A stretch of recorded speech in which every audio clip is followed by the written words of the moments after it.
I'm Jo Leyland, co-convener on the Motueka Catchment Collective, and Roger May, where's Roger? Is the other co-convener who sort of joined more recently. Maybe just looking first at our logo, our mountain and river. So Tuao Wharepapa and our Motueka. And that's the sort of iconic view we have of the twins from Tapawera, because I lost it now. Oh, interesting. I'm up in Tapawera and on the banks of the Motueka. But in that logo, we've got trees because forestry is the predominant sort of land use. So trees are really important in the catchment. And it's blue, partly because, you know, we're bounded on the west by the Kaharangi.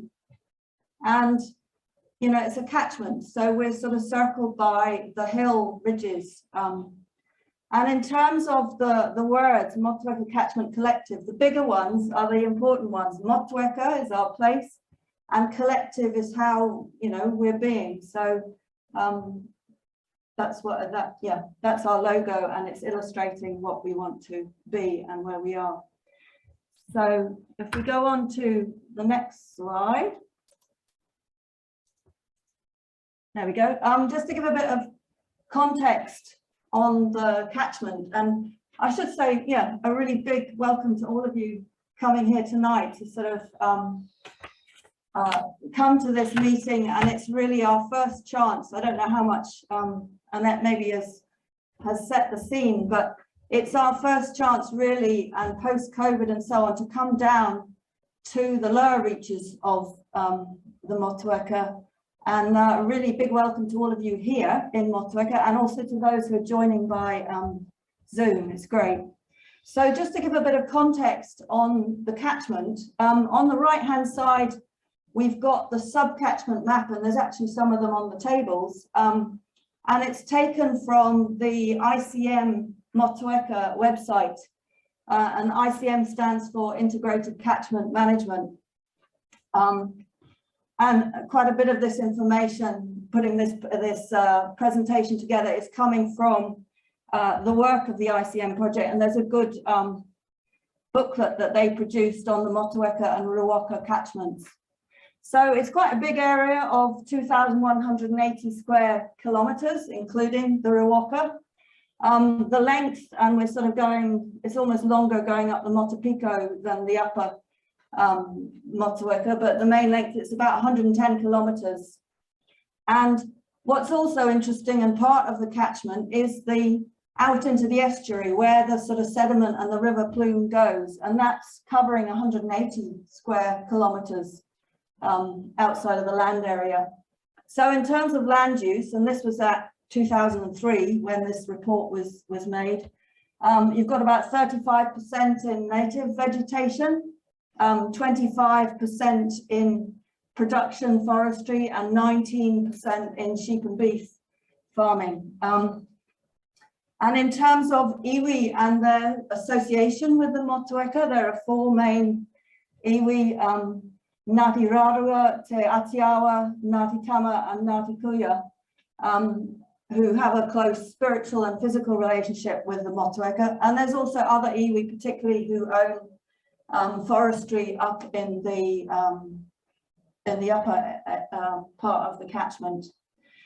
And the Motueka River has a national water conservation order on it, and it's at Woodstock, which is, I mean, I think a lot of you will know where Woodstock is, but that's where the flow gauge is, and it's just downstream of where the Dove comes in.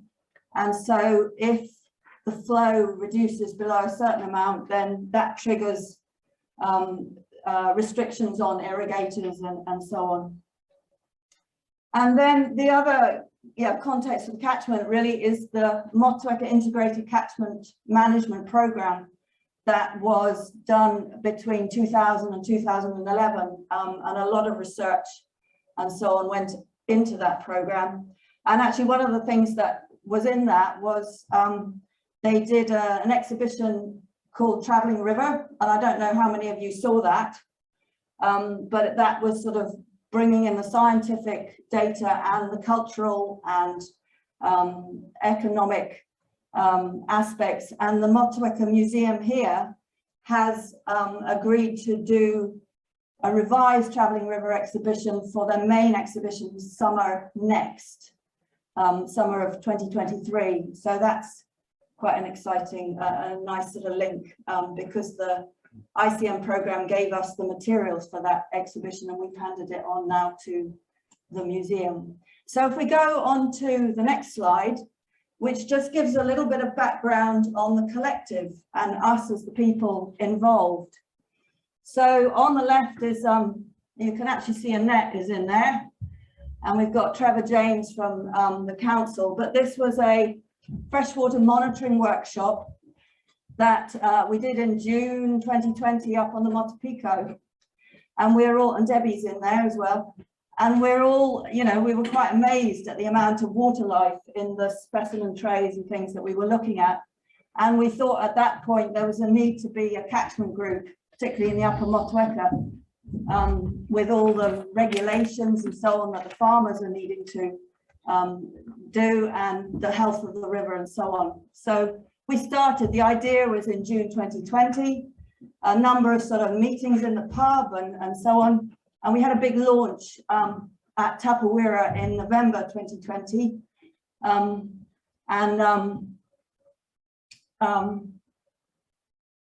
That sort of, we then had about 70 or so of us, and Peter Lawless, who's here tonight, he sort of convened, and it was great because we were also involved a bit with the bio strategy work that they were working on. And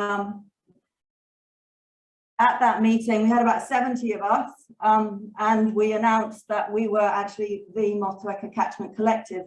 And where before we'd been looking at being just the upper Motueka, various people who were at that meeting who were from the catchment lower down and the integrated catchment management program sort of said, you're much better off to have a whole of catchment approach. Makes much more sense, both in terms of everything's interrelated and also in terms of securing maybe funding and support. So we've had in our process, we've had a lot of support from New Zealand Landcare Trust with Annette, who's given a huge amount of time and energy, and we're very, very fortunate to have had her support, and particularly from TDC in the various meetings and things that we have held. Probably the main thing we've done in the collective is we've hosted big sort of thematic meetings covering issues that are, you know, we've been really concerned about. So the aquifer and hydrology, and then issues came up in that on water takes. And so then there was a round table to discuss the water takes and permits and so on. We had a big meeting on forestry and environmental practices in the catchment. Andrew Fenimore talked to us about the ICM program and different, you know, his sort of recommendations and guidance to us going forward. After the floods that we had in July of last year, we had a big meeting on flooding and resilience. And then recently we've done one on Zoom on gravel from the river. So it's really, you know, what are the issues that have come up within the community that we want to address? And so we've had some of those meetings. And then we've had a number of other activities, whether it's schmack testing the quality of the water. We've got a propagation group that's going. The Dove catchment has really taken a lot of actions going forward, and, you know, different farmers and different places. It's all sort of an iterative, organic sort of growing process. And in August 2021, we signed a memorandum of understanding with Tasman Environmental Trust. And that was great because that then enables us not to be a sort of official entity, but to be able then to secure funding and get support. And slowly, although we started in the upper reaches, we sort of extended. There was a good meeting in Ngāti Moti, and this is our first big engagement here in the sort of lower reaches. And then last one that was in that was last month we were invited, and Annette was pushing on that, and we've got it, but we've been invited to apply for funding from MPI in their latest round of catchment funding. So just to share, we've worked quite hard on our collective aim and our objectives. And I'll just read out the collective aim is from an informed and respectful standpoint, facilitate weaving the communities of the Motueka catchment together to ensure the well-being of the freshwater system and connected environment. And we really spent quite a lot of time on that informed and respectful standpoint. Yeah, so I'd like to stress that. And maybe just to pick up, I mean, you've got the various objectives there, but just to pick up on the three that I've highlighted, is develop a community that is inclusive of all. We don't, you know, everybody is welcome to be part of it, whether it's the big dairy farmer, whether it's the family on the beach, whether it's the group who are doing weed whacking or you know, weed control, it's everybody. And we really want to encourage interest and build understanding of the freshwater ecosystem. So that's really where some of our talks have been, and to weave Mataranga Māori knowledge and wisdom together with an evidence-based conventional science approach to promote kaitiakitanga. I know I've got a very short period because we're trying to get on, and you know, it's your input in terms of what we want to, you think should be in the collective. So if we go on to the next one, just going forward together, I think there are a few issues that are maybe quite particular to the Motueka catchment that are positive points of difference. And we have got a really strong history of robust research through the ICM program compared to a lot of rivers nationally. And that's really something to build on. We've got major land use as forestry. In a lot of other catchments that wouldn't necessarily be the case. And we're also very lucky to have Tasman Environmental Trust support. So because they can take on that sort of administrative support and reporting and budget management, we haven't had to, as an organisation, you know, have to sort of formally, legally establish ourselves. Someone's got to be chairman and which is really off-putting for local sort of community initiatives. And then this opportunity capacity building funding from MPI. So it's not funding that is providing trees and fencing and so on. They really want to strengthen capability and capacity for the sort of roles in freshwater management across the catchment.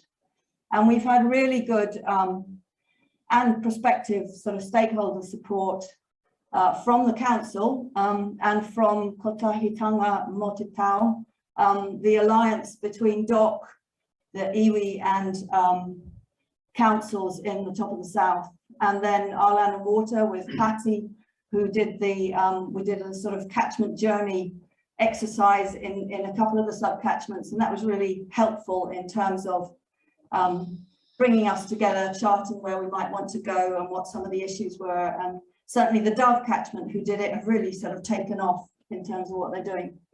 In some of the key challenges going forward, it's actually engagement, and I think that's across the board with a lot of things, but particularly for us, you know, we're very conscious of the role of iwi and their association with the awa, but they're all very stretched. We've had quite good contact with the Kaitiaki team of Te Atiawa, but they're stretched and they're sort of in the wings, sort of giving some support. And engagement by farmers and landowners particularly, they're sort of under the pump with all the things they've got to do. And so whilst they're interested to come on when there are, you know, information to learn or things to benefit from, they're not interested in the organisational development and this process of getting the collective and going. And then the last one, was there a last one? I think there was. Yeah, sorry, I'm just trying to minimize the downtime of the technology. Yeah. Oh yeah, so thank you. So it's organisational structure for the collective going forward. So what we're asking for from MPI, just for your information, is it's sort of funding for 3 years they're inviting us to apply for. But in the first year we've asked them, and they're in sort of agreement, is to have a sort of preparatory phase where we're looking at, you know, establishing those partnerships, generating much more engagement, and working out, you know, how should the collective, how do we make decisions by consensus? Because in a way, you know, I sort of see the collective almost like a walker. And we've got all, you know, whether we're landowners or whether we're groups doing tackling old man's beard, or whether we're council doing stop banks, you know, we've all got our paddles and we're all paddling. And then in terms of, you know, how are we navigating, it's maybe not by the stars, but what's the sort of monitoring? What are the indicators? What's the information that we need to have to sort of chart the right course? Okay, thanks, Jo.